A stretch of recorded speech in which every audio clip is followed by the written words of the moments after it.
Okay, so hello everyone. Welcome to the episode of Connecting with Jane Jackson. This is episode number 48. And for those who haven't met me before, my name is Sam Lee, and I'm the founder of Connect with Confidence. And I'll be the interviewer interviewing Jane Jackson. So how you been, Jane? I've been very well, thank you, Sam. Thanks so much for inviting me to come on your podcast. No worries. Thanks for your time. Appreciate your valuable time to join this interview. So yeah, tell me, Jane. What did you do over the weekend? Last weekend? Last weekend, we had a picnic at Cremorne Point. It's one of my favorite places where we can sit there. The weather was great, so we could look out over the Sydney Harbour Bridge, and I really enjoyed that.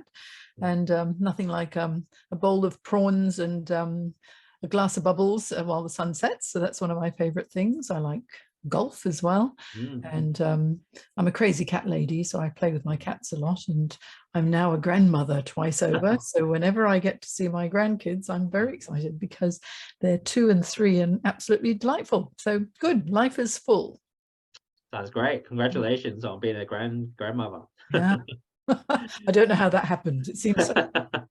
Just comes naturally, yeah. Yeah. So, but yeah, it's cool. So, did you the picnic? Did you go with your family or you went with friends? Yeah, I went with my husband.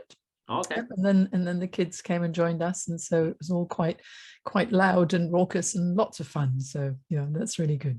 Nice, sounds good. And what do you have plans for this Christmas and New Year? Okay. Well, we've got Christmas parties coming up this weekend, which will be very nice. And there are so many dinners and lunches, and it's a bit hard to fit in work, really, what with everything that's going on. But I think everybody just gets super busy. But I mean, obviously, we'll have the family and the kids and lots of presents. And we like to play a game called Bad Santa.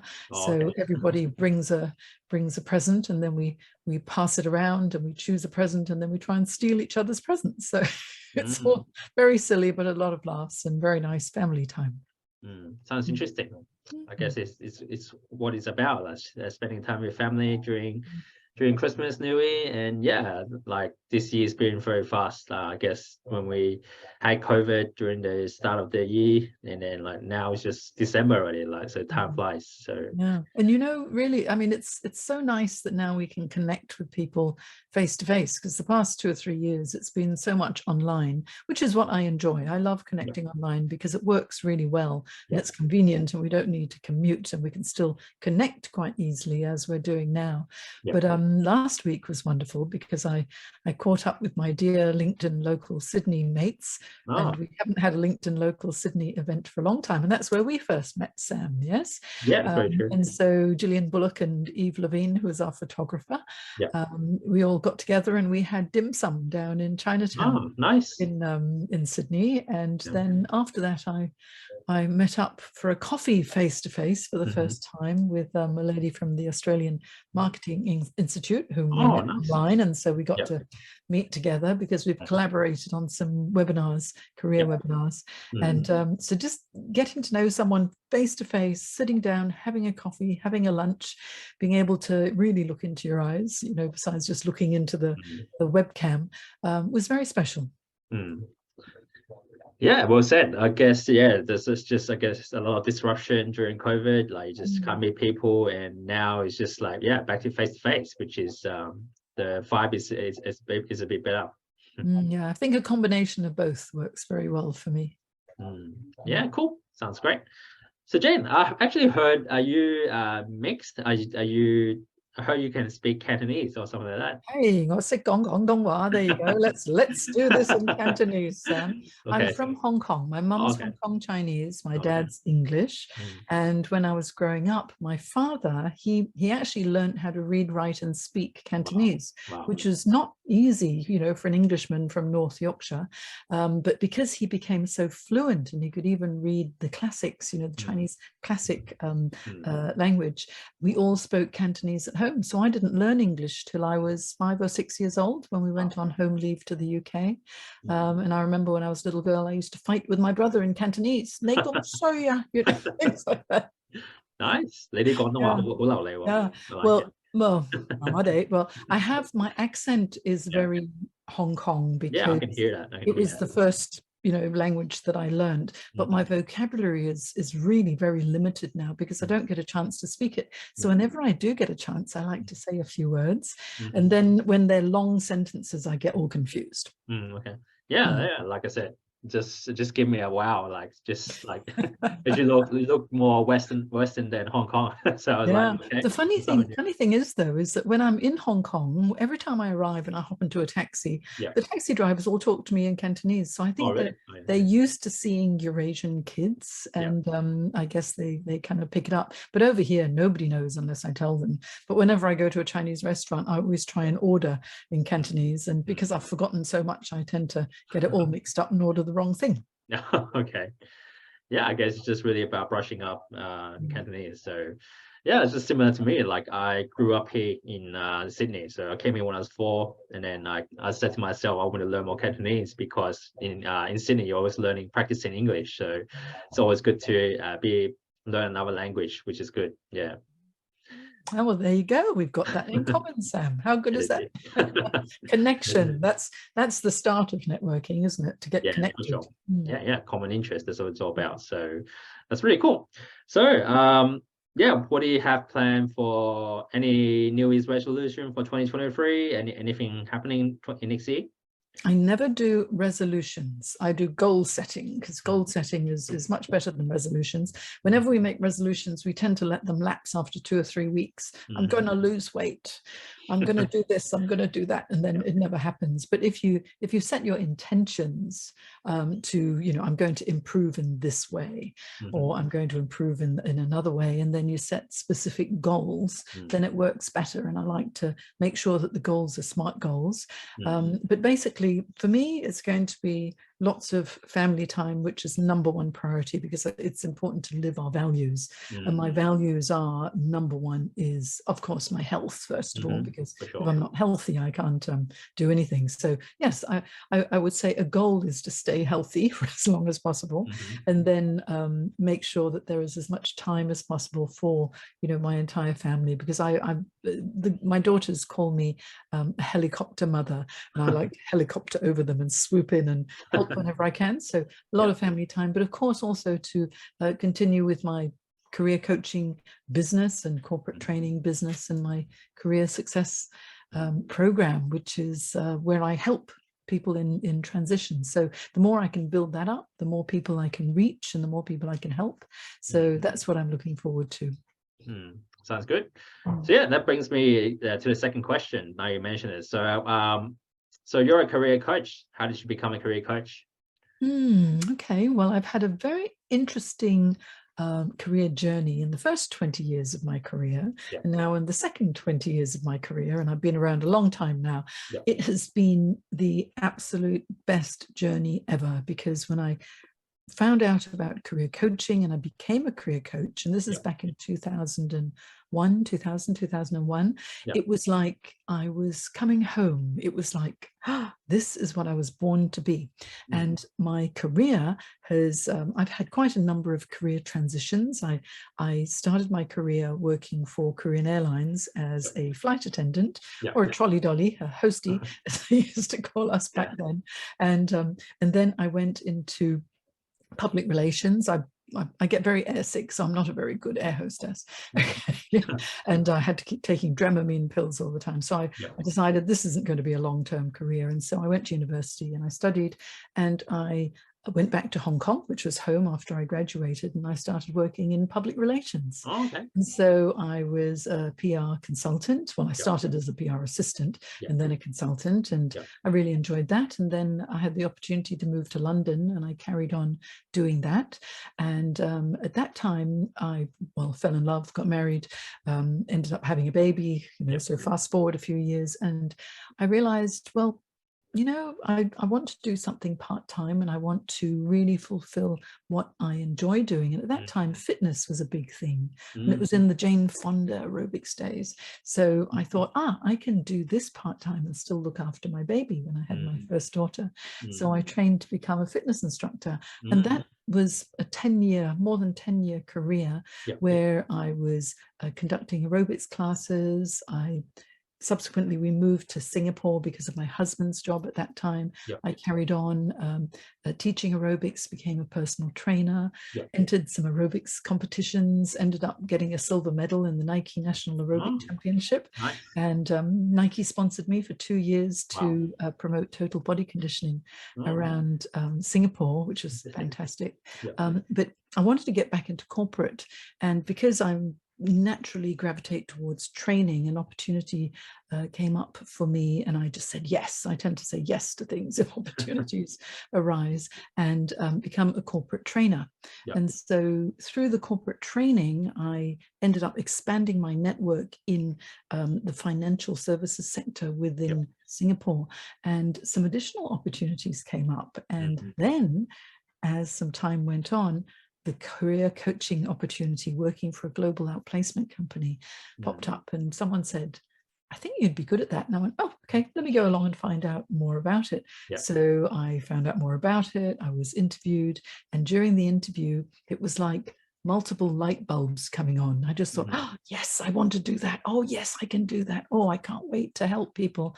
And when I trained to become a career coach, I just realized, yeah, this is definitely home. I love doing it. And over the years, I've gained additional certifications and qualifications in coaching. It was just more and more and more. I just was so excited to learn so much about it. And so now, fast forward 20 years, I've been coaching for 22 years now. Wow. And I have a number of corporate clients. I do a lot of work with the public sector here as well. And I run my own coaching practice. And so I do my one-on-one coaching, I do my corporate training, and I have my career success program, which is an online program. So that's basically how it all happened. And we all need to have a mission in our careers. And I found that the more I coached, the more I realized, if I knew what I now know, I would have started helping people in this way a lot earlier. Of course, you need life experience to be a good coach, because transition, there's a lot of emotional maturity that you need to have as well. But if it took me 20 years of experimenting with different things before I found my real niche. But everything I did was really to do with helping people. If you're a fitness trainer, a personal trainer, aerobics instructor, it's all health and fitness and helping people grow in their self-esteem. So that helped with what I do now. But I didn't want people to take 10, 15, 20 years to figure out who they really should be. So that's why I'm a career coach. If someone comes to me and they need that clarity, I'm able to help them gain the clarity so that they can identify where they want to go in their careers. It's wonderful. It's really rewarding. I would recommend anyone who wants to help people become a coach, because it's a great profession. Totally. I guess this is your passion, right? Like you like helping people, and you like helping people with careers. And I actually saw your LinkedIn profile. It's pretty interesting how I see a lot of your corporate workshops and things like that. So that's why I want to put you on a podcast, see your background and why you got into it. So it's really cool. Always good to see your journey, how you became successful, that kind of stuff. So good on you. So I actually saw your LinkedIn page. You said you're a LinkedIn top voice. Is that an award or something like that?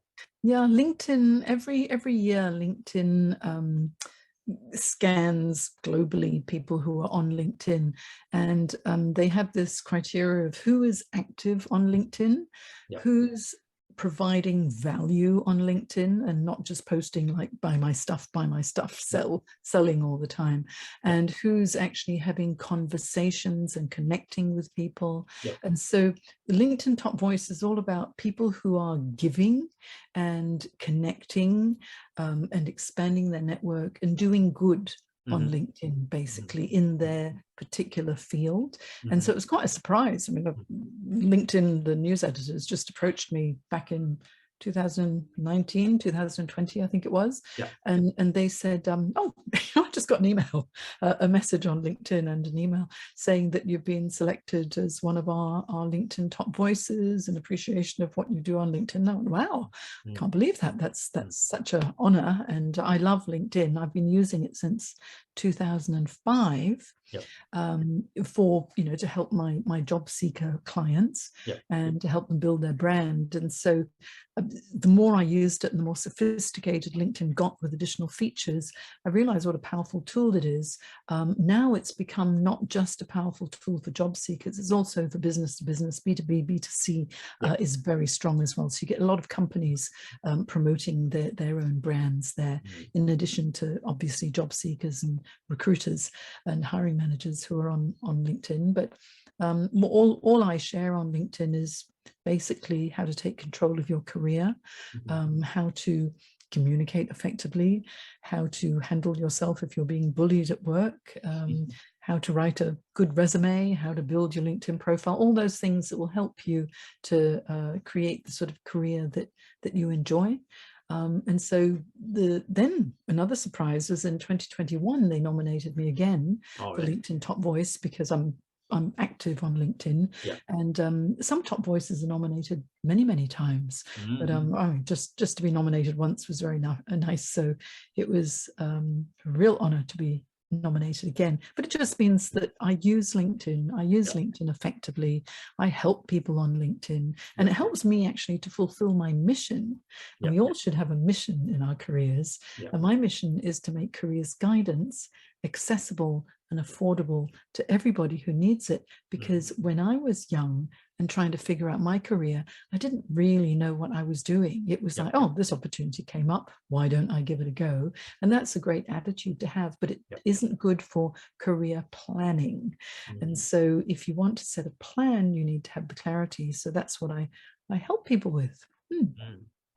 Very well said. So, but yeah, congratulations on that. I guess LinkedIn is your target market and your niche, because it's just, I think that's made correct for you, because like you're a career coach, and LinkedIn's all about like finding jobs, like what you said, and getting B2B, B2C clients, that kind of stuff. So I guess LinkedIn very clicks in well for what you do. So congratulations on that.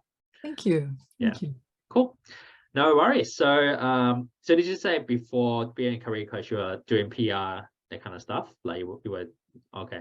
That's cool. Sounds great.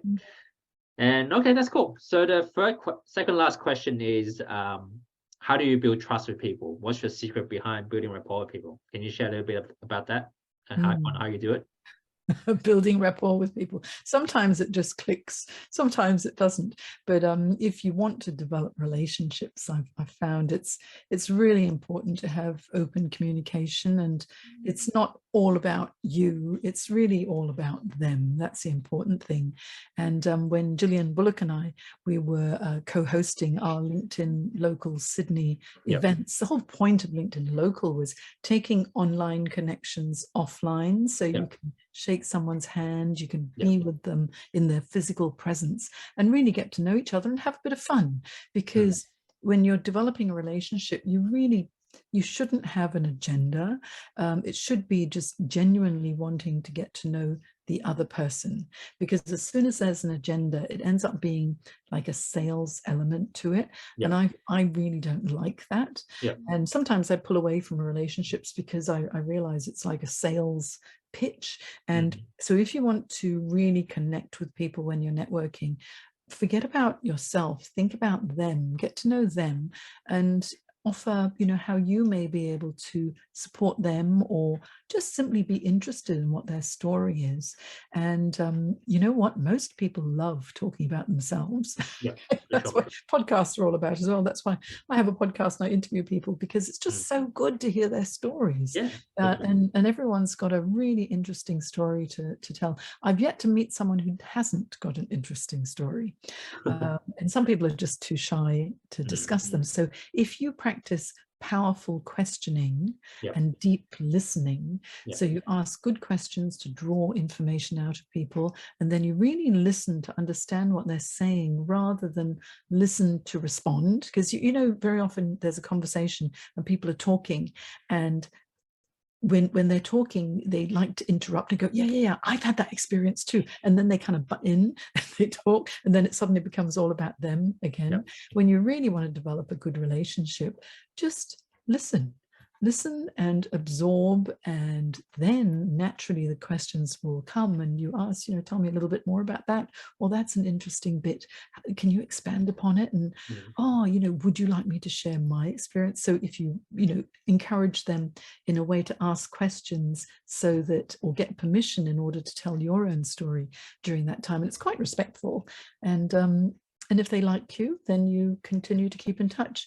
The worst thing you can do when you're networking and you do develop a relationship is develop the relationship and then you just let it flounder and do nothing. There's no reconnection or keeping in touch, or when you do keep in touch, you want something.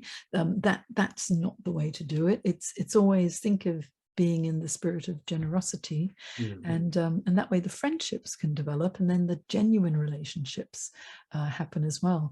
I wrote a LinkedIn article about 4 years ago now, when it was LinkedIn Pulse, and it was all about forming authentic relationships.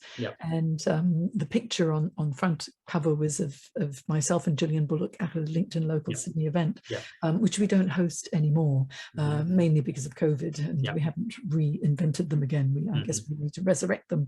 But what happened was that there were 5 coaches and just lovely people that I met on LinkedIn who were in the UK, and we've never met before. And I was going to England on a holiday, and I thought, you know what, I'm going to make the time to go to Worthing, to go to London, to go to Richmond, to go to these different places and meet these people. And so I did, and everyone was really, happy to catch up. And even Salisbury, I went to Salisbury and met a career coach who met me on LinkedIn as well. And he was a lovely old gentleman who very sadly this year he passed away. I was devastated because he was so lovely. But during each meeting I said, let's do a little video for 3 or 4 minutes and just talk about connection. And so I've got them up on YouTube and I put them all into one article. And it's so good because I talked about them, and then it was, and then I was on holiday in the UK and we met up and this is what we discussed. It was only 3 minutes long, so it doesn't get too boring. And it just shows that because you make the time to meet someone or get to know them and just do something fun together, that's how the relationships build. And if later on there is synergy and there's a reason to do business together, then that will normally happen quite naturally too. Wow, very well said. I like that. I like that when you said about not having an agenda, just go with the flow, and I guess really about them being listening and things like that. So all of that is very good advice. So it's really cool. I like your charisma as well, so which is good. Thank you, Sam. So cool. So that's the last question is, how do the viewers get to know more about you? Do you have a website? Are you on social media? Can you tell us how we can connect with you? Am I on social media? Well, LinkedIn, yes. If you just look for Jane Jackson, you'll find me, or Jane Jackson Career Coach, you'll definitely find me. I have a handle for Facebook and Instagram and Twitter and YouTube, and it's at Jane Career Coach. So if you go to twitter.com, youtube.com, whatever, / Jane Career Coach. On YouTube it needs to be at Jane Career Coach, but all the others, you look for Jane Career Coach, you'll find me, or just look for Jane Jackson. Even though it's quite a common name, I seem to turn up, so that's good. And of course I have 2 websites. One is my main coaching website, which is janejacksoncoach.com, and then my career success program is in the Careers Academy, and I'd love you to go and check that out, because if you go to the careersacademy.online, you'll find the career success program. And I've got so many free career downloads there that you'll love it. And I also have a fantastic career success quiz to help you find out if you're actually ready for career success. It's free. It only takes 2 minutes, and you get your results, the analysis, and recommendations on how you can take control of your career immediately. So that's just, shall I give you, it's too long a URL to be able to remember. So you'll find it if you go to janejacksoncoach.com. That's all right. So later on after this interview, I'll be compiling your social media and things like that, so you can give me all those links later on, and then I can share it with the viewers. So sure, if it helps, it'll be lovely. Yeah, sounds good. So yeah, it'll be good if you create that LinkedIn local again. I'll be happy to join again. You just need to let me know. Yeah, it was fun, wasn't it? Oh, so much fun. I need to dig up all the old photos and find one with you in there, as long as you were there in front of our banner. Yeah, that's good. Sounds good. Yes, it was a All good right. fun days. Yeah, definitely, totally. Networking is always fun. Get to meet new people, get to have more collaborations and that kind of stuff. It's really cool. Yeah. So, yeah. So, Jane, thanks for joining the interview. Appreciate your time and thanks for sharing your everything. And yeah, viewers, so you know how to connect with Jane Jackson. She's very wonderful. And if you want to connect with her, like I said, I'll be putting a lot of links, like such as website. Check her out. And yeah, Jane, I had a great time with you. And this draws a conclusion to our interview. And yeah, let's connect further. And thanks for joining my interview once again. Thank you, Sam. And it's lovely to be in your network as well. Bye now. Sounds good. No worries. I'll talk to you soon.